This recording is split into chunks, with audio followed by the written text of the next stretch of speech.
की जरा हळू.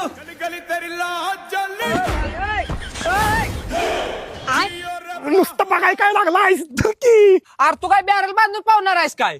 तुला माहित नाही काय मला पवा येत नाही ते बारकं बांधून पोहायचं असतंय. अहो मागच्या उन्हात तुमचं ऐकूनच कॅन बांधून उडी मारलेली का नाही सगळं नाकात तोंडात पाणी गेलतं 10 दिवस मला कळत नव्हतं कुठनं पाणी बाहेर येतंय आता तुला कासरा बांधून पोहाय शिकवणार.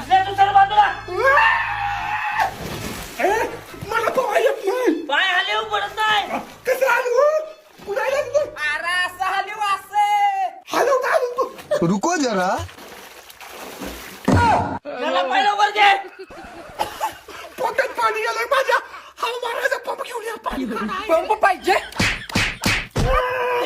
कपडे काढून